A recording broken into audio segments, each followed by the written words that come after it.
तबीयत ये मेरे को नहीं अच्छा लगता बोलना। वाइफ की, उनकी नहीं, उसकी भी तबीयत खराब हो गई ना। बनाना नहीं, बीच में देने से तुम्हारी इसकी वैल्यू बढ़ जाएगी। ये हम तुम लोग आइडिया तुम लोगों का है नहीं क्या? प्रधानमंत्री वगैरह की चलती तो बीच में ही देता कुर्सी बोलते हैं। वो चलते रहना। किस संबंध में बैठे हो, क्या है? अरे संबंध तो अब वो जब बताएंगे जो बताएगा उसमें ठीक है। आगामी खरीद में पानी की कम संभावना दिया ना मुझे, मेरे को इस पर विशेष कृपा है। कौन? मोदी? हाँ भाई, कृपा नहीं होती तो आज वो इस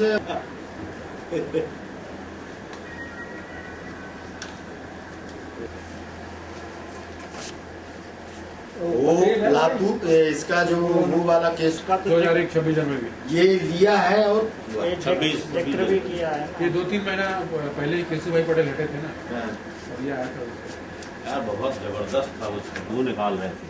हाँ, एक सेलिब्रेट कर रहे थे इसी गली में पूरे बच्चे चले गए। बस बहुत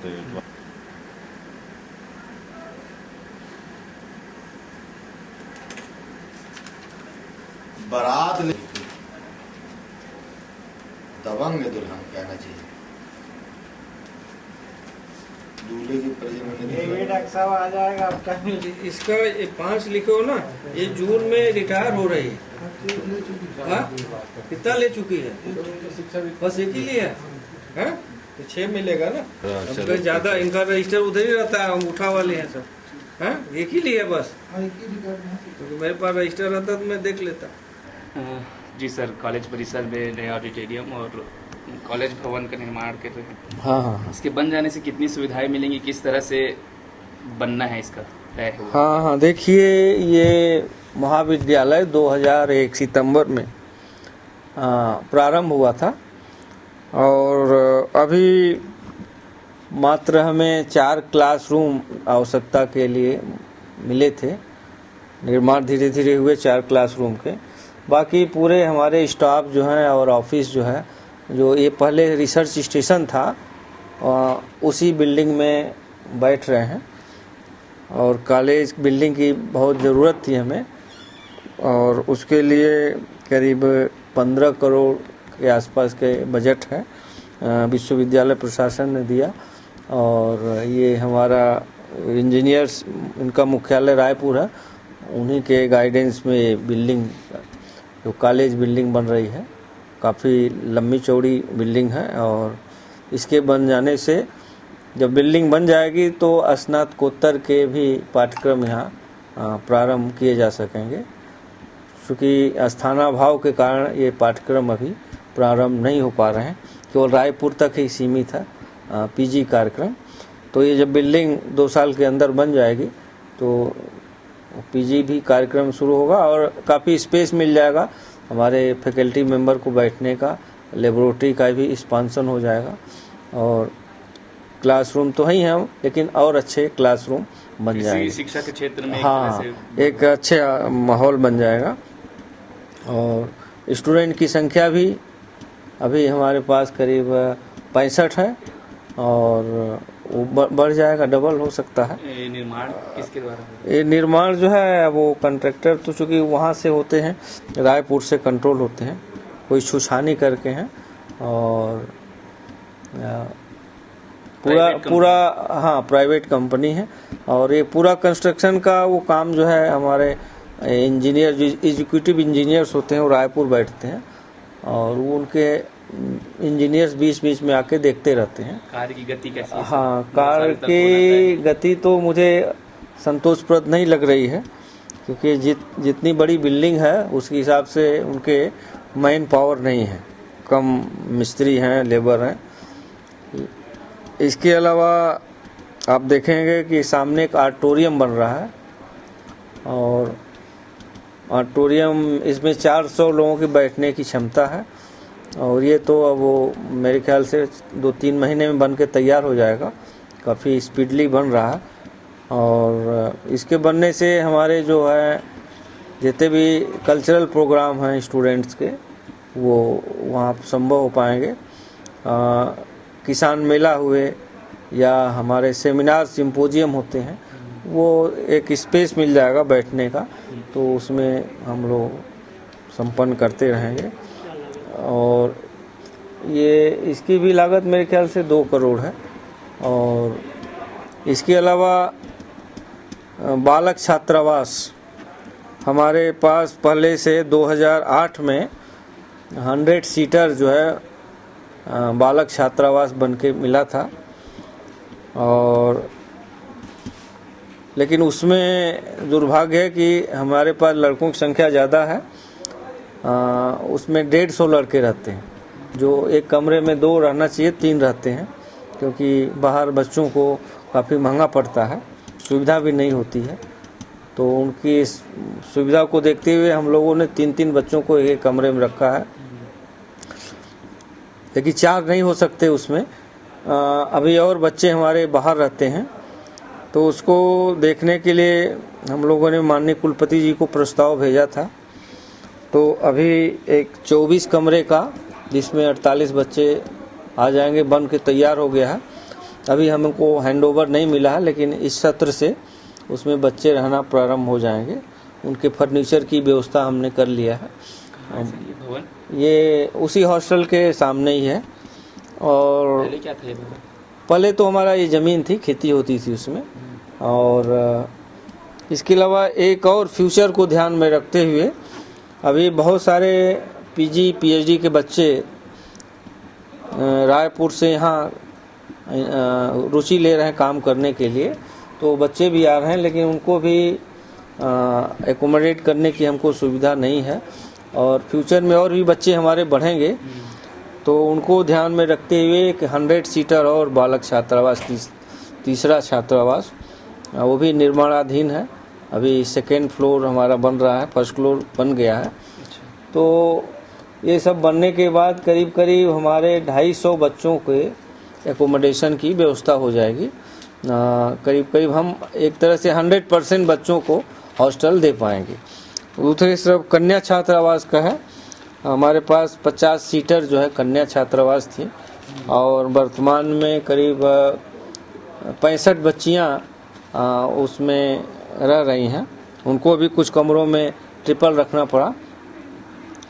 कभी कभी एक्सपोर्ट होता है, बाहर से टीम आती हैं, उन बच्चों को एकोमोडेट करने में दिक्कत होती है। तो माननीय कुलपति महोदय ने हमारी समस्या को ध्यान में रखते हुए एक 50 सीटर अतिरिक्त जो है कन्या छात्रावास का निर्माण, ये भी जुलाई में मिल जाएगा। काफ़ी स्पीड से बन रहा है और बहुत कम काम बचे हैं।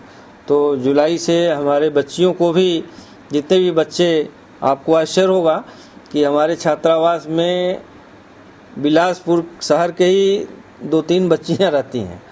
उनके पेरेंट्स को हमने पूछा भी, तो उन्होंने देखा कि यहाँ एक सिक्योरिटी अच्छी है और एक पढ़ने का माहौल है उनको, इसलिए वो उनके माता पिता जी अगर सर्विस में है तो घर में बच्चों को नहीं रखते हैं। यहाँ उनको बेहतर उनको वातावरण मिल रहा है। तो ऐसे बच्चे भी हैं, और मोस्टली हमने देखा पुलिस के बच्चे ज़्यादा हैं, जो कि घर पर कम रहते हैं उनके पेरेंट्स। तो ऐसे बच्चे हमारे पास ज़्यादा हैं, तो उनको भी 100% हम लोग एकोमोडेट कर पाएंगे। तो ये हमारे सब बिल्डिंग्स बन रही हैं, और जब बिल्डिंग बन जाएगी, वैसे एक और चीज़ हमने अच्छा किया है, हमारा पूरा कैंपस वाईफाई हो गया है। तो इंटरनेट की आवश्यकता को आप लोग जैसे समझ रहे हैं, तो सारे बच्चे जो है उनके मोबाइल हों, चाहे हर हॉस्टल में उनके लिए हमने कंप्यूटर रखा है, नेट फैसिलिटीज़ है। तो जो आज की आवश्यकता है बच्चे उसको लाभ ले रहे हैं। कुछ समय के बाद और भी सुविधाएं बढ़ती जाएंगी जब हमारी बिल्डिंग बन जाएगी। अभी तो उस वायर को हम लोग टेम्पोररी पोल के ऊपर ही बांध के ले गए। जब हमारी बिल्डिंग बन जाएगी तो एक और हम लोग सोच रहे हैं, अभी पावर कट जो है, पावर कट तो नहीं बोल सकते, लेकिन कभी एक फेज बिजली चली जाती है, कभी 2 फेज चली जाती है, तो हम लोगों को काफ़ी दिक्कत होती है, क्योंकि सारी चीज़ें कंप्यूटराइज हो गई हैं। तो अभी सोलर प्लांट का भी एक प्रस्ताव यूनिवर्सिटी को भेजा गया है, करीब 40 लाख उसमें सब्सिडी काट के। हमारा एक कैंपस मुंगेली में है, इंजीनियरिंग कॉलेज, उसमें लग गया है, तो उसका रिस्पांस काफ़ी अच्छा है। कितना खर्चा आ जाएगा? इसमें करीब 1 करोड़ आता है, 1 करोड़ से ज़्यादा है, लेकिन 1 करोड़ उसमें सब्सिडी मिल जाती है जो क्रेडा से, तो करीब 40-42 लाख का ही खर्च है। तो यूनिवर्सिटी अगर देगी, जब नई बिल्डिंग बनेगी यूनिवर्सिटी तैयार है देने के लिए, लेकिन चूंकि हमारे पास स्पेस नहीं है, उसको इंस्टॉल फिर चेंज करना पड़ेगा प्लेस, इसलिए जब हमारी नई बिल्डिंग बन जाएगी तो हम लोग वहाँ इंस्टॉल कराएंगे, तो हम एक आत्मनिर्भर हो जाएंगे ऊर्जा के क्षेत्र में, तो हमें 24 आवर्स बिजली मिल जाएगी। जी। आम की फसल तो इस साल आम में क्या होता है, एक प्रकृति का ही है नियम है, आम में अल्टरनेट बियरिंग होती है, एकांतरण फलन की समस्या रहती है। एक साल आम में फल आते हैं, एक साल नहीं आते हैं। तो इस साल जो हम उसको जिस साल फल आते हैं उसको ऑन ईयर बोलते हैं, जिस साल नहीं होते हैं उसको ऑफ ईयर बोलते हैं। तो इस साल जो है बिलासपुर ज़िले में ऑफ ईयर है, और प्राय बहुत कम आम के कुछ हैं बगीचे, उसमें फल इस साल आ गए हैं, लेकिन वो अगले साल कम आएंगे। कुछ हमारे मैनेजमेंट प्रैक्टिसेस हैं जिसमें क्या होता है, एक डगाल में आ गया तो दूसरे डगाल में अगले साल आएगा, इस तरह का हम लोग करके वो करते हैं। लेकिन इस साल जो है अचानक जो पानी आम में क्या होता है, अक्टूबर से और फल बनने के बीच में पानी नहीं देना चाहिए। किसान भाई लोग कंट्रोल कर लेते हैं, लेकिन जब अचानक पानी गिर जाता है, ऊपर से वर्षा हो जाती है, तो उसको हम लोग कंट्रोल नहीं कर पाते हैं। तो इस जब पानी सडन गिर जाता है तो उस समय जो है आम का पौधा जो है वेजिटेटिव फेज में चला जाता है, जो रिप्रोडक्टिव फेज में जाना चाहिए वो फेज चेंज हो जाता है।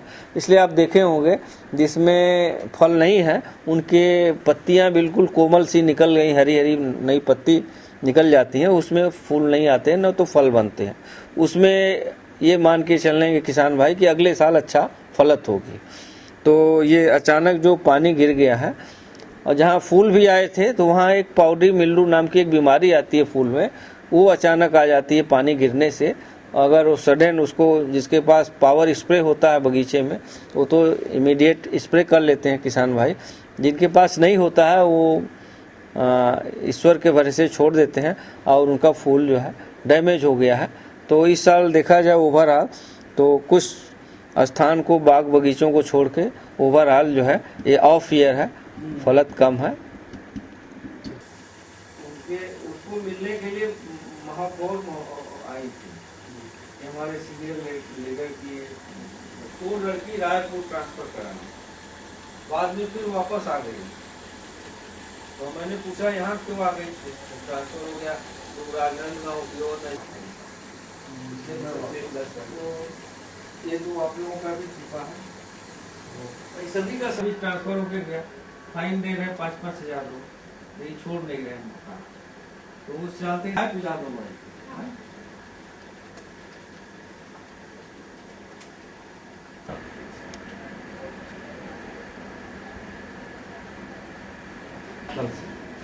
फोर्थ ईयर 4 साल का कोर्स होता है, तो 4th ईयर का जल्दी एग्जाम होता है, जल्दी रिजल्ट आता है, क्योंकि उनको MSc करना पड़ता है, बाहर भी जाते हैं क्योंकि बाहर एडमिशन उनको मिल सकता है। जो सबके टेस्ट रिटेन होते हैं सब शुरू हो गए कल